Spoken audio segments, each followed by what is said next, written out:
No, aby sme ukázali bielu dodávku, tak trošku možno inak. Veľakrát totiž tieto veľkosti aut kupujú ľudia, živnostníci, inštalatéri, elektrikári, vodári a tí majú kopu náradia, ktoré inak by mali len tak v krabiciach pohádzané v cargo priestore a tam by to cestovalo. Ale dnes už naozaj existujú riešenia na takéto povolania a jedno z nich je práve napríklad aj od tohto Sortima. Najprv vám to predstavím ja a potom som si pripravil opäť taký špeciálny vstup.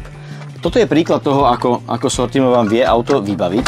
A viete si tam navoliť čokoľvek, akokoľvek, kamkoľvek. Môžete mať zverák, môžete mať zásuvky, rôzne organizéry a tak ďalej. Pasujú do toho ich kufríky. Je tam nespočetne veľa možností.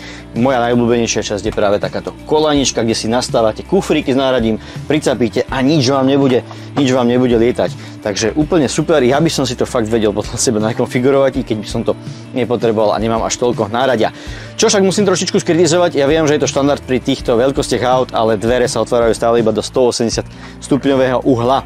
I keď tak pozerám, tie bočné dvere vytrčajú natoľko, že tieto malé dvere by asi nebolo kam dať, musel by tam byť obrovský klbík a tak ďalej.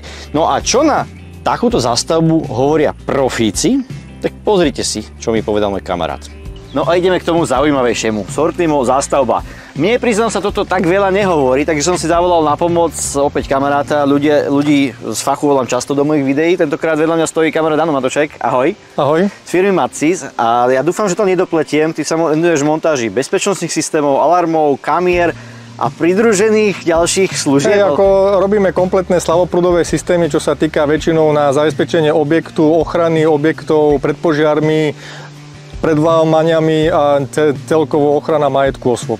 Čiže keď to tak rozmýšľam, tak ty musíš mať naozaj že sypané zboží v tom aute, konektory, fittingy, hadičky, kábliky, je tam toho kopa náradia.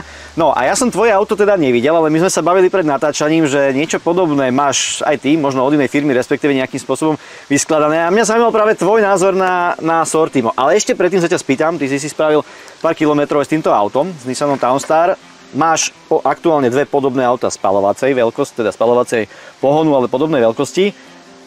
Pohrávaš sa do budúcna s myšlienkou električky v takejto veľkosti. Ako sa ti jazdilo s tým? Jazdilo sa mi ako veľmi dobre, auto je veľmi svižné. Má to automat, čo elektroauta asi že majú vždy automaty.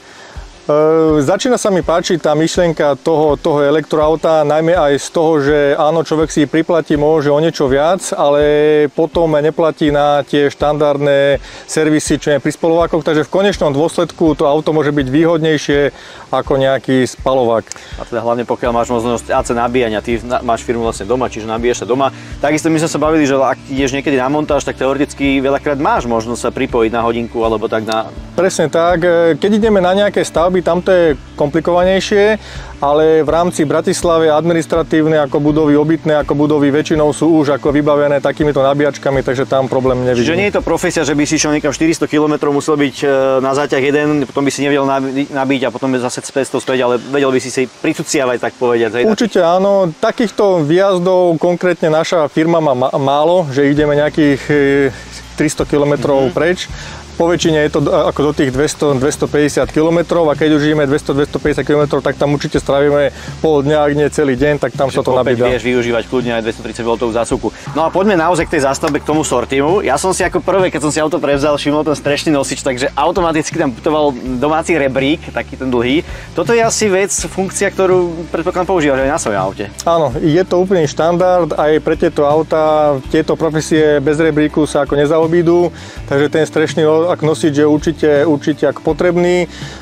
Sortimo, neviem či presne Sortimo, ale firmy, ktoré inštalujú Sortimo na Slovensku, majú vo svojom portfóliu aj také ako rýchlo upínaky ako na rebrík, takže ako rebrík je naozaj na streche za 30 sekúnd a takisto... No vidím, že ty to máš naštudované, že si profík. No a čo povieš na tú zástavbu v interiéri? Ja teda by som si tam dal asi nejaké drobnosti z garáže a tak ďalej, ale ty pri tom tvojom sypanom zboží potrebuješ toľko zásuviek? Je to pre teba pomoc? Nestačí to mať pohádzané po krabičkách? Stačí, ale potom, keď si niekde na zákazke a potrebuješ niečo nájsť, tak v tom aute stráviš pol dňa, kým to nájdeš. A presne tieto regále Sortimu sú na to, že to auto je krásne upratané, prehľadné. To drahé náradie od Sortima, čo je v kufrikoch od rôznych výrobcov, sa hlavne ako neničí, ako nelietá ako po tom aute, ale je tam ako krásne uskladnené. Vo svojich autách máš nejaké také, že dorábané, provizorne robené alebo tak niečo podobné? Predpokladám, tam si to asi kvôli cene riešil takouto formou? Určite áno, aj preto, že sme kupovali jedno auto staršie a to Sortimo je možno, že cenovo náročnejšie, ale do nového auta alebo do auta, ktoré si plánujete nechať dlhšie, by som to určite odporučil. A určite by som odporučil od Sortima tú vyššiu radu, ktorá sa dá potom premontovať do ako veľkostne rovnakého auta úplne bez problémov. Áno, čiže predá človek auto a nepríde o niekoľko tisícovú investíciu, ale prehodí si to do niečoho novšieho. Hej? Presne tak. A to nie je však iba o zástavbách. Ty si mi tu vysvetloval, že takéto veci, takéto srandašaky, to si dávaš na opasok, alebo presne tak. Sortimo má už momentálne kompletne buď celotelové popruhy alebo len pásové, záleží koľko tej váhy máte na sebe a predávajú rôzne takéto uchytky na šrobovaky ako na nárade, na drobnosti. Máte to vyskladané, nemusíte to vždy z kufriku vyberať a dávať späť. Prídete do auta, dáte si na seba popruh, zoberete si nárade, zacvaknete na popruh, čo ako potrebujete a idete na zákazku. Tým pádom vám zostávajú voľné ruky ešte na ďalšie kufriky. Čiže ak by sa to mal nejak uzavrieť, tak jednoznačne zástavbu typu Sortimo alebo konkrétne Sortimo by si bral. Je to pomoc, je to veľká, povedal by som, kvôli uprataniu, kvôli tomu, aby si dokázal zefektívniť ten priestor. Určite áno, ja si myslím, že Sortimo je momentálne taká topka na trhu. Sú rôzne iné zástavby do auta, ale kvalitovo sa to určite ako nevyrovná, ceny sú plus minus porovnateľné a keď chcete naozaj niečo, kde máte kompletne celé to portfólio a Sortimo sa dá hlavne ako vyskladať, si poviete vy, čo len potrebujete, oni to vyskladajú, tak ako jednoznačne len Sortimo. No super, ďakujem ti pekne za tento odborný vstup. Ak teda máte záujem o alarmy alebo ďalšie informácie, tak danú stránku Macis.sk nájdete aj dolu pod týmto videom, takže kľudne si kliknite. Ak budete mať otázky, tak kontaktujte. A je to človek, ktorý sa tomu venuje už dlhé roky, my sa poznáme, takže naozaj má moje referencie.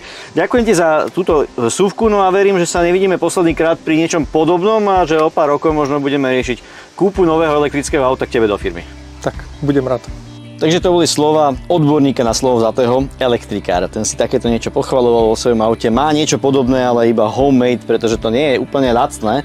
A práve tým sa dostávame možno aj k cenovke, tá vás bude zaujímať. Toto auto v konfigurácii, ako ho vidíte, bez Sortima, teda bez týchto regálikov, bez drevenej podlahy, stojí aktuálne 33 500 eur bez DPH. S tým Sortimom, s týmto tak, ako ho vidíte, s touto výbavou je to zhruba 37 000 aj nejaké drobné bez DPH.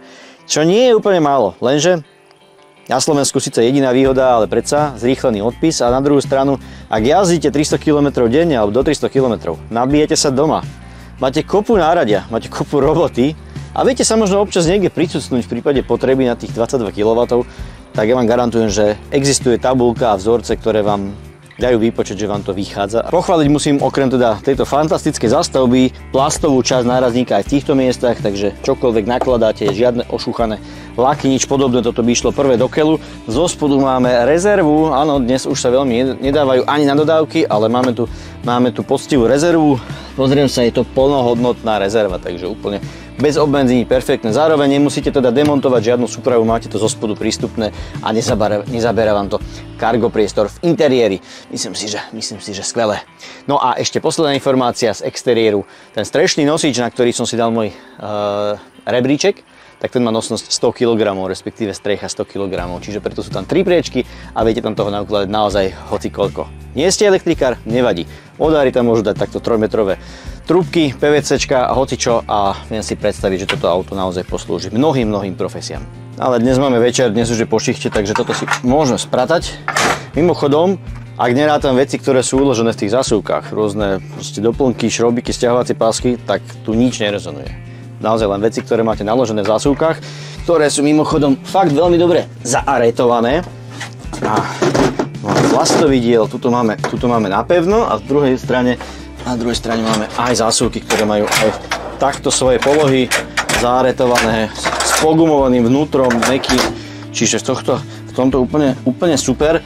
každom prípade toto je len príklad toho, ako to môže byť. Vy si to viete nakonfigurovať. A ešte podstatná dôležitá zmena pri takejto montáži vám výrobca, ktorý to tam zamontuje celé a nezasahuje do karosérie, ale používa existujúce diery. Čiže spraví si konzolky, ktoré patria k tomu autu a používa existujúce diery.